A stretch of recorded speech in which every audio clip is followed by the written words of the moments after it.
Hello, dear children.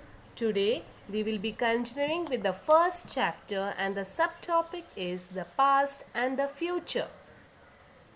Children, we all know that the past, present, and future are linked by the continuous chain of events. Means the past, present, and future are linked with one another. For example, the Indian people fought against the British government to get the independence. This is a historical action. So, dear children, we all know that when Indian people fought with the British, we got independence on 15th August 1947, and we all are enjoying this freedom. And so, dear children, the Indian people's struggle for independence is the consequence of their action. In this way, the events of today are linked with the past actions.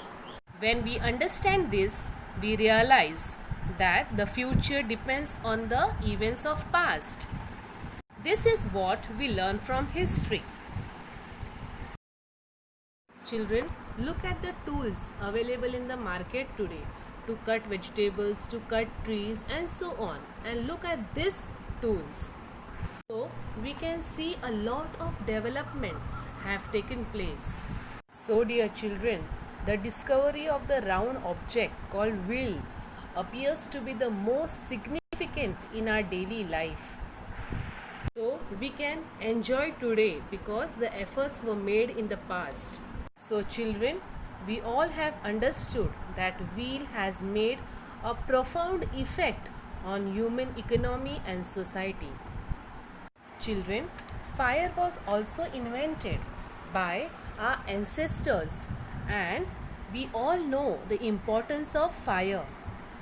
Fire provided a source of warmth, protection from wild animals, a way to create more advanced hunting tools, and a method of cooking food. So, hope you have understood the importance of wheel and fire. So, dear children, technology developed further hand in hand with physical and intellectual development of man. Children, we can even see today that the development is still going on. It is a continuous process. People are making development or are progressing day by days. So, dear children, inventions of today are only possible on the foundation of the discoveries and the invention of the past. Look at the picture you can see in the slide. The wheel is been developing every now and then. So, from this, I hope you must have understood the link between the past and the future.